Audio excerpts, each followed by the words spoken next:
propósitos, queridos hermanos y amigos, escuchen bien esto. Uno de los propósitos que Dios persigue cuando nosotros le buscamos, cuando nosotros le seguimos, cuando nosotros nos encontramos con Él, Él quiere producir en nosotros gozo, alegría, quiere que estemos felices realmente, que el venir a su casa no sea una carga, que sea realmente un placer, que sea un solaz. Y yo creo que eso está significando en esta hora. Y por supuesto, una de las cosas que deben caracterizar las reuniones de los miércoles es precisamente eso: el gozo de compartir las bendiciones con las que Dios nos ha, ¿qué cosa?, prodigado durante la mitad de la semana, y la bendición que esperamos para la siguiente parte de la semana. El asunto de los testimonios no tiene que tener algo excepcional, extraordinario, pero puede ser algo sencillo donde usted ve la mano de Dios. Le doy un sencillo testimonio que mi esposa me llamó todo este día. Bueno, yo dormí anoche aquí, después del fútbol me quedé y temprano ya estaba en una junta a las 8:30 ahí en Glendale, de pastores. Estuvimos ya hasta tarde, eran las 2, 3 de la tarde. Digo, voy por ti y regreso. No, me va a agarrar el tráfico, así que no pude ir por ella quería venir al culto. Pero cuando estábamos hablando me dio un testimonio cortito. Cariño, dice, quiero contarte algo. He estado trabajando ahí atrás, está limpiando unas plantas y todo atrás de la casa. He estado trabajando duro, dice. Pero, pues tú sabes que recibí la noticia de Miriam, mi hermana. Mi hermana de Riverside la van a operar el 23 de febrero y está preocupada. Ya pasé el sábado con ella y todo, y estoy pastoreándola, dice. Pero ahora me llaman de México que tiene un problemita bastante grave mi otra hermana, y fue al médico y no le quisieron decir las enfermeras, las personas que le hicieron el análisis, porque la cosa la dieron delicada. Le dijeron, señora, ¿por qué usted no había venido antes? ¿Por qué duró tantos días sin venir? Y entonces está preocupadísima. Ella cree que puede ser un asunto maligno, un problema de cáncer, tal vez, no lo sabemos. Y entonces, entre limpiando el patio allá atrás, las plantas, lo que sea, y pensando, de repente se sintió muy sola, muy triste mi esposa. Se sintió sola, triste. Y entonces, pues empezó a orar. Y mientras que limpiaba, seguía limpiando, orando, y pues más triste, melancólica, pues, pidiéndole a Dios. En eso, la vecina de 94 años, Carol, la americana, que es la vecina, hay un cerco, por supuesto, hay un cerco, ¿verdad? Pero se puede ver. Pues la vecina, esa anciana, se vino. Ella no sabía nada, mi esposa estaba limpiando, pero tuvo que darle la vuelta a la casa para entrar por el garage, por el driveway, ¿verdad?, hasta el patio. Y entonces dice mi esposa que se le quedó mirando así, ella limpiando ahí la tierra, el pasto y todo. Y la señora, ¿verdad?, se le quedó mirando con una ternura, dice mi esposa. Tal vez la misma situación que ella estaba experimentando, así vio el rostro de ella, y se me vio con un cariño, una ternura. Carol, dice, se me quedó mirando y yo seguía, hey Carol, how are you? Puro inglés. ¿Qué es que hizo, cariño? Dice, y a mi esposa para ese momento estaba llorando. Dice, se fue acercando. No dijo una palabra, o no sé qué diría, no le entendí en el inglés, pero se fue acercando a mí.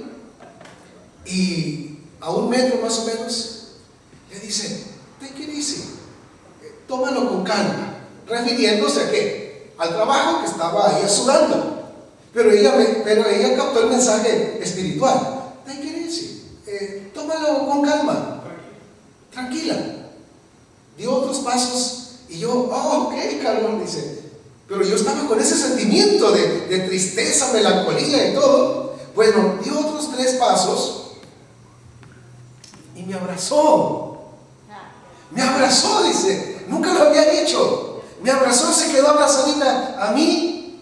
Y yo pues empecé a llorar, no por el abrazo, sino por la relación de mi tristeza por mis hermanas en México. Y cómo Dios, escuchen bien, cómo Dios me abrazó a través de mi vecina americana. Realmente fue un abrazo de Jesús. Qué hermoso sentimiento. Mi esposa estaba llorando, dice, ¿cuánto me ama Jesús?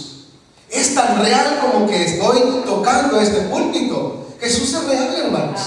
No es un cuento, no es una filosofía, no es una ideología, iglesia, no es una religión. Jesús es una persona como tú y yo, de carne y hueso. Y dice la Biblia que vendrá como la vistiera al cielo, así vendrá. Va a ser reconocido Jesús. Entonces dice, Jesús esta tarde me dio un abrazo a través de mi vecina americana. Y yo me sentí, pero llena mi copa, está rebosando a la presencia de Jesús. Seguí trabajando y todo eso, con más energía. Ya voy a llamarle a Miriam, voy a llamarle, mira, vamos a orar, etc.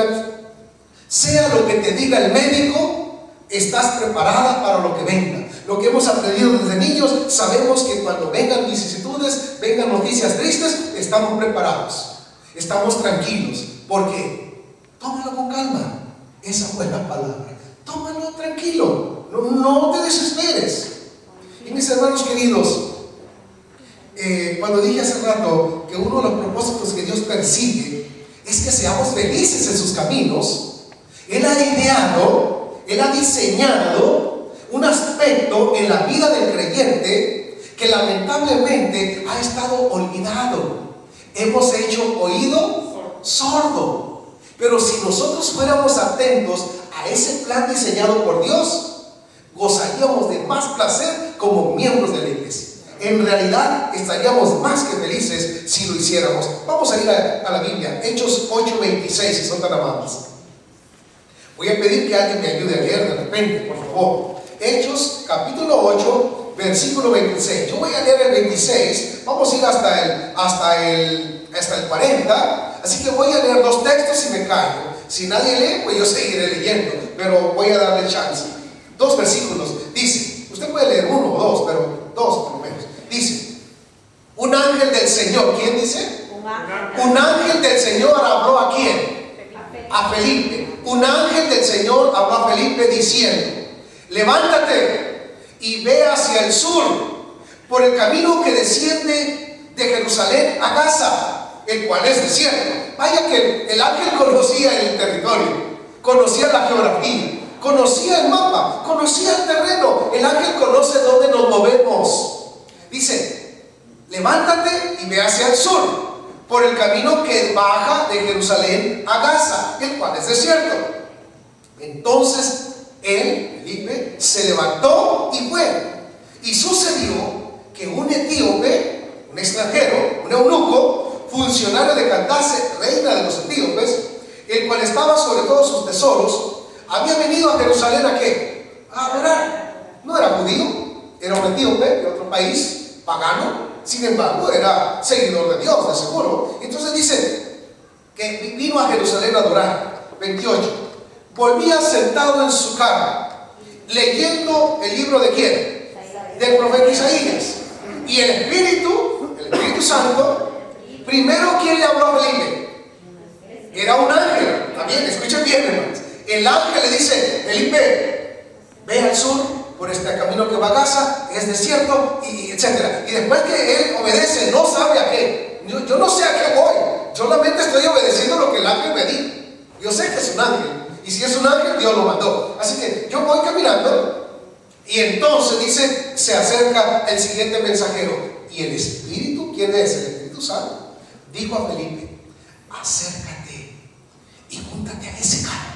Hay varios que van avanzando, varios carros que van transitando, pero esa carreta, jalado por esos caballos, específicamente ese morenito que va allí, ese negrito, ¿lo ves? Ese etíope, a ese carro acércate. Y entonces le dice, júntate a ese carro. Y bueno, no sé todavía el propósito. Primero el ángel me dice, ve para allá. Y ahora el Espíritu Santo me dice que en ese carro acércate. Y acudiendo Felipe, obediente el hombre, obediente sin cuestionar, le oyó que el eunuco leía el libro del profeta Isaías. Y le dijo, pero ¿entiende usted lo que lees? Él le dijo, ¿y cómo podré si alguno no me enseñare? Y rogó, fíjense ustedes, primero el ángel le dice, Felipe, ve para este lugar. Después el Espíritu Santo le dice, acércate específicamente a esa carreta. Y ahora un hombre desconocido, extraño, le dice, te ruego, fíjense bien, la siguiente petición, ruego, te dice, te ruego. Rogó a Felipe que subiese y se sentara, ¿qué cosa? Junto a él. El pasaje de la escritura que leyera es: como oveja a la muerte fue llevado, y como cordero mudo delante del que lo trasquila, así no abrió su boca. Léame el 33, ya se me olvidó que les pedí que leyeran. Léame el 33 clase. En su humillación no se le hizo justicia, mas su veneración, ¿quién la contará? Porque fue quitada de la tierra su vida. Respondiendo el eunuco dijo a Felipe: te ruego que me digas de quién dice el profeta esto, de sí mismo o de algún otro. ¿Alguien más? Versículo siguiente, hermana Denis. Entonces Felipe, abriendo su boca y comenzando desde esta escritura, le anunció el evangelio de Jesús. Y yendo por el camino, llegaron a cierta agua, y dijo el eunuco: he aquí agua, ¿qué impide que yo sea bautizado? ¿Sigo? Y Felipe dijo: si crees de todo corazón, bien puedes. Y respondiendo dijo: creo que Jesucristo es el Hijo de Dios. Amén, qué lindo. ¿Alguien más quiere leer el 30? ¿El 38? ¿Sí? Entonces mandó parar el carro, y los dos, Felipe y el etíope, descendieron al agua, y Felipe lo bautizó.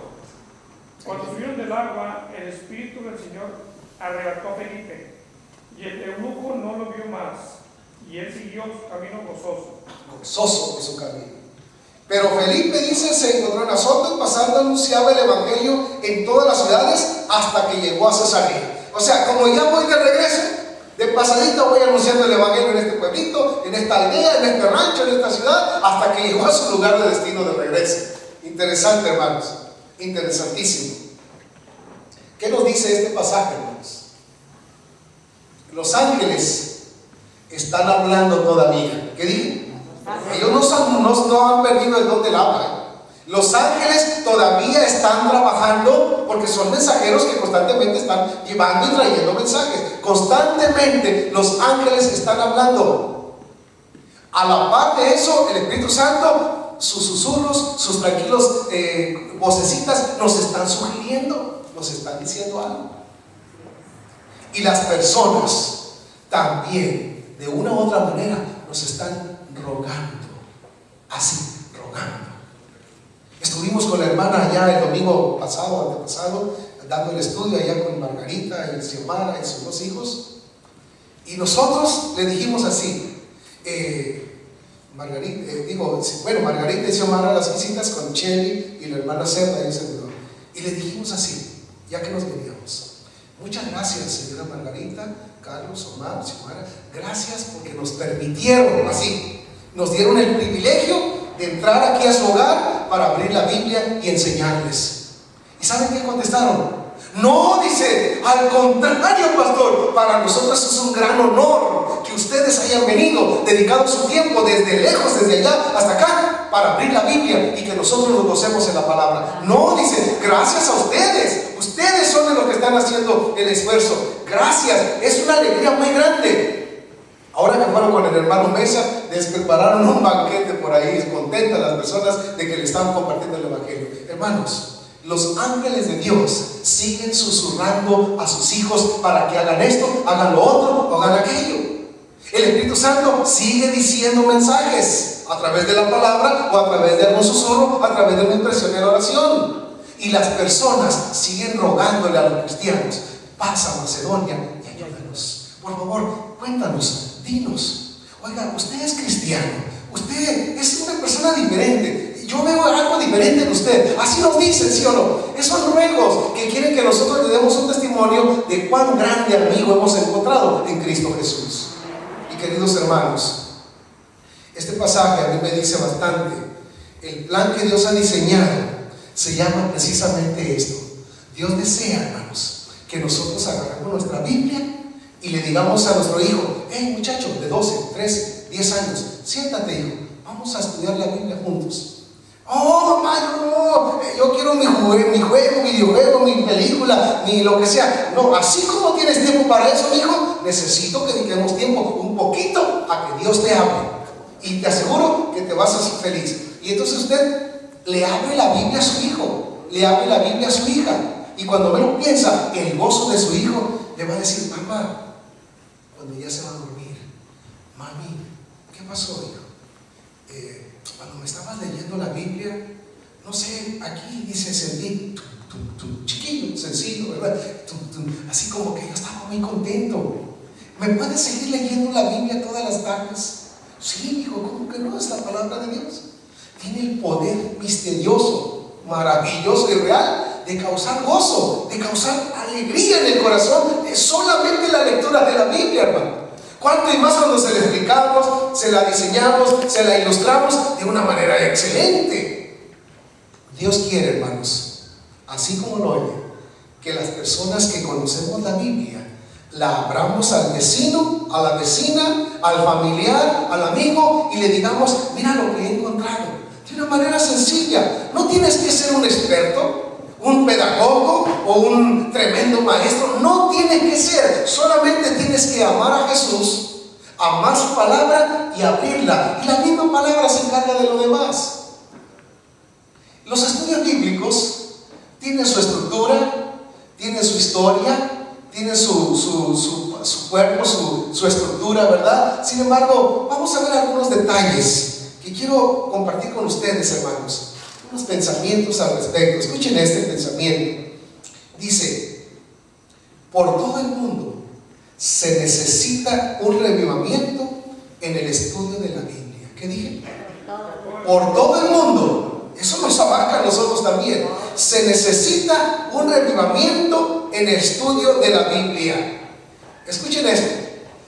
La Biblia, claro que no lo van a ver, pero nomás para que vean que es real lo que estoy leyendo. A esto amarillito. La Biblia ha de ser abierta ante la gente. ¿Ante quién? Ante la gente.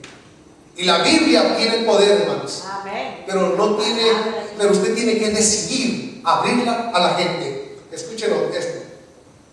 Hemos de tomar nuestra Biblia y salir para amonestar al mundo. Hemos de ser la mano ayudadora de Dios para salvar almas, canales por los cuales día tras día su amor pueda fluir a los que perecen, a los que están en necesidad. Dice, el plan, con este pensamiento termino esta sección, dice: el plan de celebrar estudios bíblicos es una idea de origen celestial. No es una idea del pastor, de la conferencia, de los dirigentes, del anciano. Eso ni de la hermana Mónica, que es la directora de Oro Misionera, ni de la hermana Cerda, que es la coordinadora para todos los que quieren dar estudios bíblicos. No. Dice, el plan de dar estudios bíblicos a la gente es un plan de origen divino, celestial. Y Dios quiere que lo veamos también como un mandato, porque dice: estad siempre gozosos. Otra vez os digo que os gocéis. Pero para que eso suceda, si somos obedientes al diseño que Dios tiene para eso, nos encontraremos haciendo precisamente esto. Dice: así dice el Señor. El plan de celebrar estudios bíblicos es una idea de origen celestial. Dios no permitirá que esta preciosa obra hecha para Él quede sin recompensa. Coronará de éxito todo humilde esfuerzo hecho en su nombre. Amén. Claro que el enemigo no le gusta. Al diablo no le gusta que tú leas la Biblia, que ores, mucho menos que le testifiques o que se la enseñes a otro. Pero me gusta esto, hermanos. Dios no permitirá que esta preciosa obra de celebrar estudios bíblicos hecha para Él quede sin recompensa. Coronará de éxito todo humilde esfuerzo hecho en su nombre. El sábado que estuve en la otra congregación, pues me quedé allá. Mi esposa estaba en Riverside con la otra hermana que también la van a operar, y entonces me quedé allá y pues yo no llevé comida, la verdad, pero una hermana que siempre se queda ahí. Pastor dice: no se preocupe, donde comen dos, comen tres, échale más agua a los frijoles. Y ahí comimos. Y entonces invitó a otra persona más. Ya otro hermano me dejó un lonchecito por ahí, así que completamos la comida para 5 o 6 personas. Y estaba platicando allí, se quedó una persona que no es bautizada, una visita que había ido ya la segunda o la tercera vez que va a la iglesia. Y entonces platiqué un poquito con el hermano y con la otra persona, y entonces le dice la visita al hermano bautizado, enfrente de mí. Le dice: fulano, Así como está explicando el pastor. Sí, yo no sabía a qué iba a decir. Por favor, le dice, cuando me hables del evangelio a mis familiares, no te desesperes, no te enojes. Tú luego te enojas. Y como te preguntamos, bueno, ahí se queda. No, tú tienes que aguantarla y explicarnos y convencernos de lo que estás explicando. Pero tú no lo desesperas. A ver, le dije, a ver, hermano, explique. Sí, pastor, ya se empezó a buscar. Es que me desespero que como yo lo entiendo, ellos no lo entienden, cabezadura. Dame tantito. Tú también eras cabezadura antes. Sí, dice, yo fui muy duro para convertirme. Así que tú debes tener, ¿qué cosa? Paciencia. Y le puse el ejemplo del asunto del pescador. Jesús dijo, sígueme y te haré, ¿qué cosa? Pescador de hombres.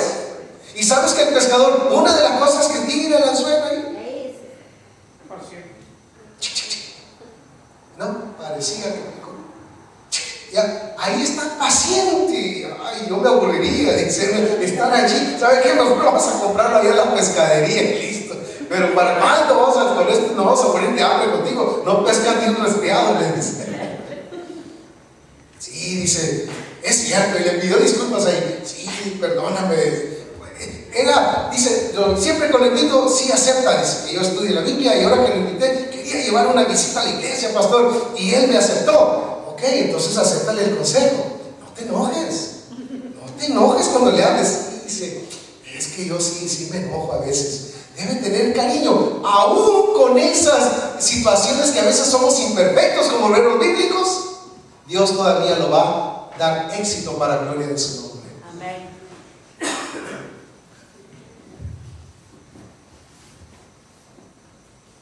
Dice, el estudio bíblico, hermanos, no es ¿qué cosa?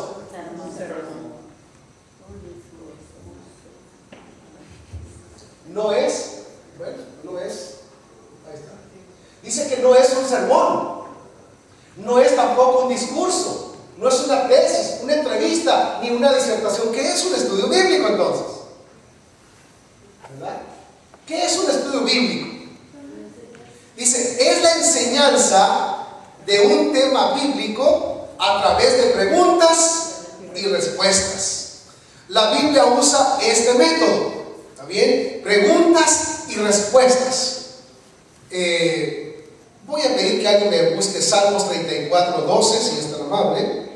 Es un método sencillo que la Biblia lo usa.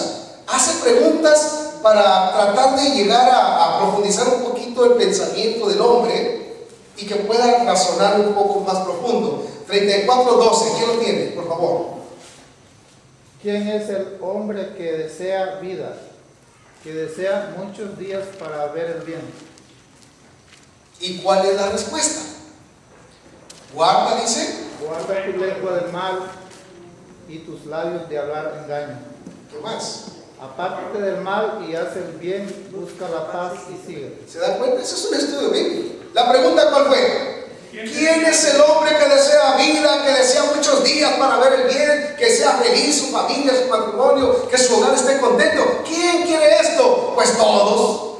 Bueno, dice, guarde su lengua del mal y sus labios de hablar engaño. Apártese del mal y haga el bien. Busque la paz y sígala. Es un método sencillo. No vamos a usar más ejemplos, pero ese es el método que Dios usa. Ahora, ¿cuándo comenzó este asunto de los estudios bíblicos? Eso empezó en los tiempos de los apóstoles. En el inicio del movimiento adventista, con S.N. Haskell en 1882, el primer hombre que dio un estudio bíblico de como 50 o 60 preguntas, bien largo, estuvo como 2 horas, lo dio. Dice, la estructura del estudio bíblico, introducción, normalmente 2 textos, despertar el interés por el asunto. Después unos 6 a 7 textos, el estudio del tema bíblico en una secuencia lógica y progresiva. Y la conclusión, en los textos finales, invitar a la persona a aceptar el mensaje presentado. Así que básicamente es la introducción, un saludo, un contacto amistoso, estar conviviendo un poquito con las personas. Después decir a lo que vamos y a empezar la oración, despertar el interés, anunciar el tema, cautivar la atención, introducir el asunto que se va a hablar, cantar algún cantito con el alumno, opcional, ¿verdad? Después viene el tema propiamente, que no debe ser largo, usar lógica progresiva, llegar a una conclusión al finalizar, tener participación del alumno, en la medida de lo posible, ¿verdad? Usar ilustraciones. Y entonces viene la conclusión, recapitular puntos principales, hacer un llamado, orar agradeciendo a Dios por la decisión del alumno de estudiar y la decisión que ha tomado, despedida, dice, retirarse sin emplear tiempo en asuntos seculares. Usted fue a hacer esto, lo hizo, ya lo hizo, vamos para atrás. No es tiempo de estar mucho tiempo allí gastando más tiempo en otras pláticas, que después se pierde el asunto de que se dijo. Ambiente y condiciones para dar un estudio bíblico. Bueno, la casa del interesado es el mejor lugar. ¿También? La casa de la persona. Es mejor al auditorio de una sola persona. Dice, cuando el estudio fuera para una familia, crear condiciones para que todos participen. El ambiente y las condiciones para dar ese estudio bíblico, todos deben estar con la Biblia, lección del curso, el lapicero para llenar la lección. Usted debe ser flexible y adaptarse a las circunstancias. Es importante, queridos hermanos, cuando tú abres la Biblia y tienes tu guía para enseñarle a otro el Evangelio de la paz, el Evangelio del perdón, el Evangelio de la salvación, el Evangelio de Jesús. Si llevas a la gente a enamorarse de Cristo, enamorarse del plan de salvación, de añorar el cielo, entonces cuando vengan las doctrinas, cuando vengan las enseñanzas de cambio de conducta, cambio de vida, las personas van a estar más que dispuestas, porque es Jesús el centro de quien se han encariñado primeramente. De esa manera las cosas van a ser muy bonitas.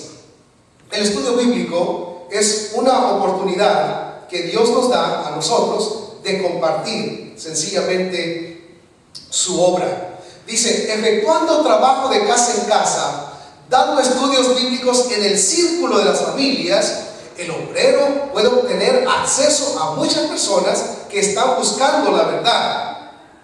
Hay un pensamiento aquí. Dice, se me mostró ese mismo lugar. Había habido una campaña evangelística donde se gastaron miles de dólares, cantidad de dinero, muchos materiales, mucha preparación, renta de local, se compró esto, lo otro, se gastó, se invirtió bastante.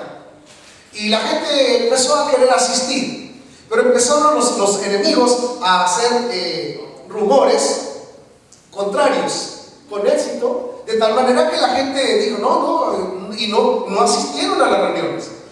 Realmente se cancelaron porque fue un fracaso. Eso hizo que los obreros bíblicos, al no ver a la gente llegar a la carpa, a la gran carpa que tenían, entonces ellos fueron a sus casas. Fueron a sus casas a celebrar estudios, entrevistas personales, y se dieron cuenta que realmente era el mejor método que podía tener mayor resultado. Y entonces Dios le mostró esa visión. Dice, se me mostró ese mismo lugar en otra oportunidad. Vi a dos obreros bíblicos sentados en el círculo de una familia, con la Biblia abierta ante ellos.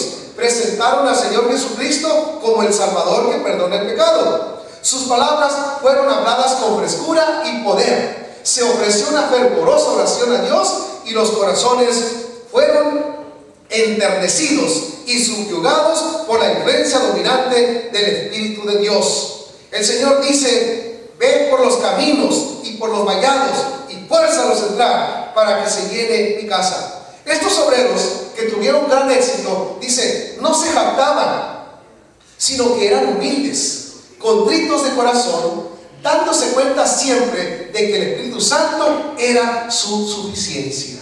Nadie necesita, hermanos, temer.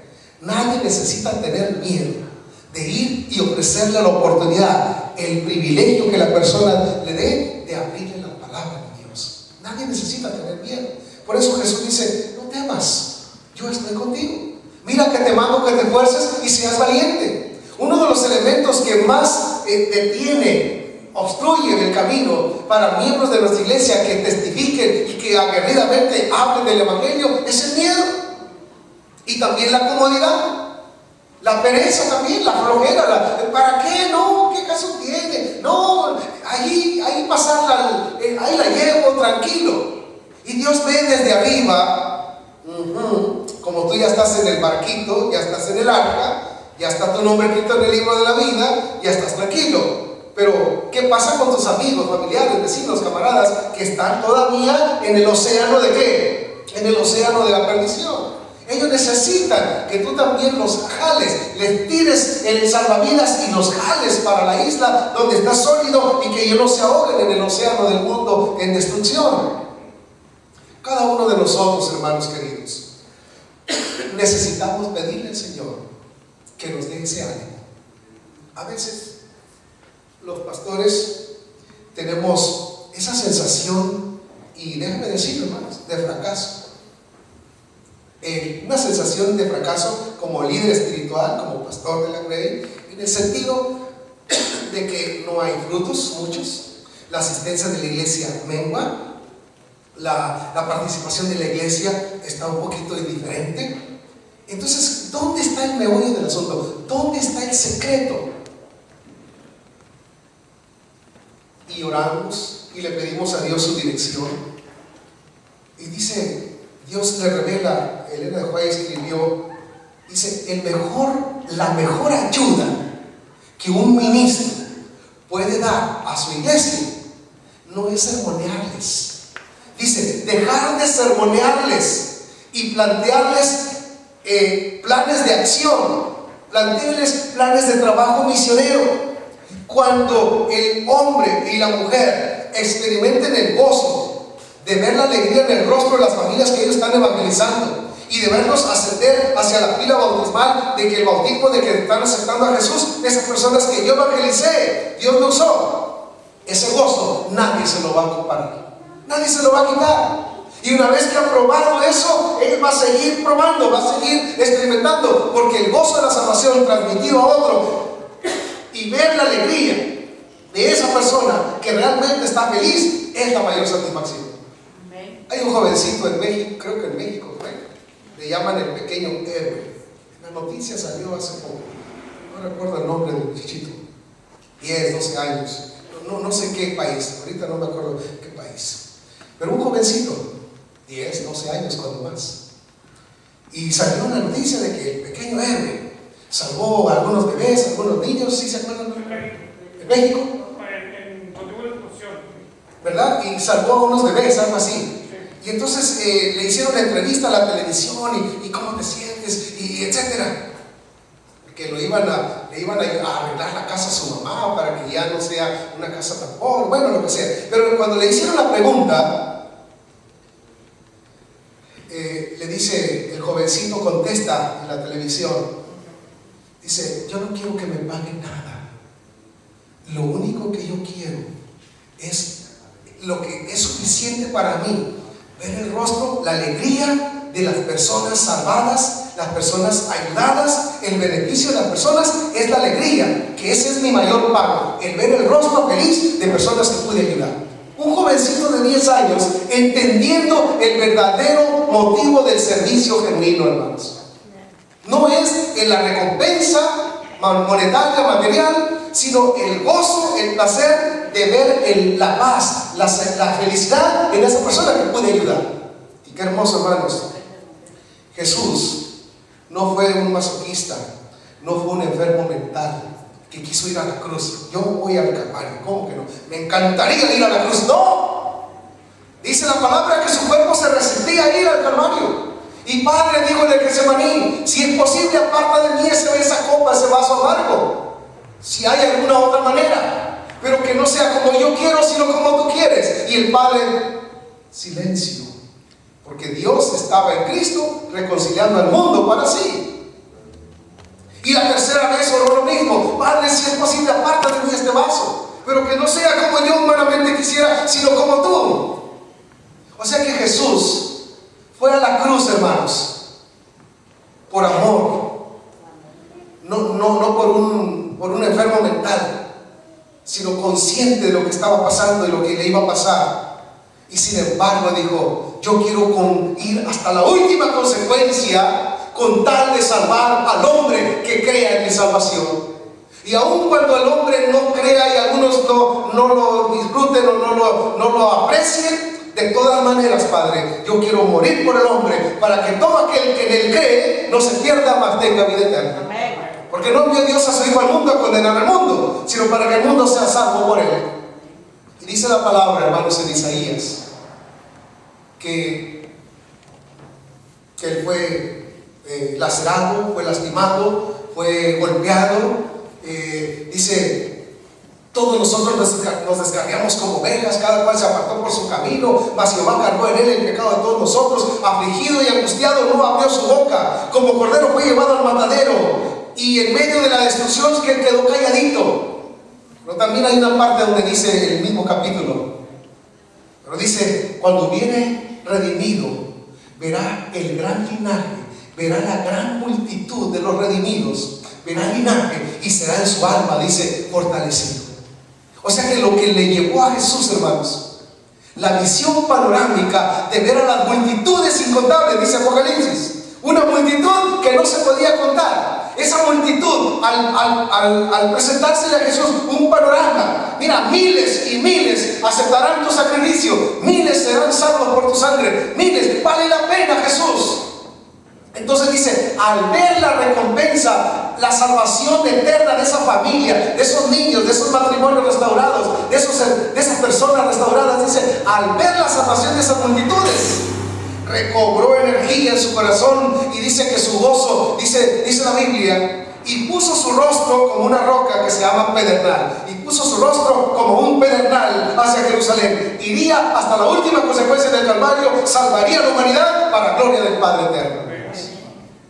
Y este evangelio es lo que Él está añorando, que nosotros lo compartamos con otros. Es todo lo que Él nos pide. Compártelo, cuéntale a otros cuán grande cosa significa para ti la salvación. Cuéntale esto. A medida que lo hagamos, queridos hermanos, se va a cumplir el anhelo de Dios, de que seamos más que vencedores, más que felices, y vamos a considerar este santo libro como lo que es realmente palabra viva de Dios. Amén. Y si quieres un avivamiento espiritual, personal y corporativamente, hazle caso al Señor. El plan de abrirle la Biblia al vecino, al compañero, etcétera, al interesado, es un de origen celestial y está diseñado para que el cristiano, no solamente haciendo esto, a ti mismo te salvarás y a los que te oyeren. Que Dios nos ayude, hermanos. Amén. Dios nos ayude. Tenemos un tremendo banco, no solamente Food Bank, también Soul Bank, blanco de almas, banco de almas, ¿verdad? Aquí tenemos un tremendo banco. Esas 40 o 60 personas que están escuchando el evangelio, si nosotros seguimos conquistándoles el cariño, el amor, en el buen sentido, ellos van a abrir sus puertas como ya están abriendo sus puertas, y van a permitir que nosotros abramos nuestras Biblias, y un día van a pasar por este pasillo con su bata blanca y le van a decir a Jesús, yo también, Señor, acepto tu sacrificio, pero necesitamos sacudirnos de nuestra pereza misionera, de nuestra pereza espiritual, y aunque no tengamos estudios seminaristas, no tengamos estudios de esto, del otro, solamente nuestra Biblia, nuestra rodilla, y el Señor nos va a usar, como hizo con los discípulos que dijeron, y estos conocieron que habían estado con Jesús, porque ellos también hablaban con esa vehemencia y con ese amor. Solamente repasa lo que sucedió cuando tú te salvaste, cuando aceptaste a Jesús. Y lo único que te pide el Padre, Jesús, dice, solamente compártelo, hijo. Y cuando estés en el cielo, esa corona de 10, 20, 40 estrellas, será la alegría eterna de que tú compartiste el evangelio. Que Dios nos ayude, hermanos. No lo veas como una carga, velo como el mayor y grande privilegio. Y si alguien se enoja o alguien nos da la puerta en la cara o cualquier rechazo, lo que sea, para gloria de Dios, eso no es una crucifixión, eso no es nada a comparación del tremendo sacrificio de Jesús. Que Dios nos bendiga, hermanos. Amén. Recuerda, el abrirle la Biblia a otra persona es una idea de origen celestial. Que Dios nos ayude a hacerlo antes que sea demasiado tarde con nuestra frialdad o tibieza espiritual. Dios te bendiga y desea.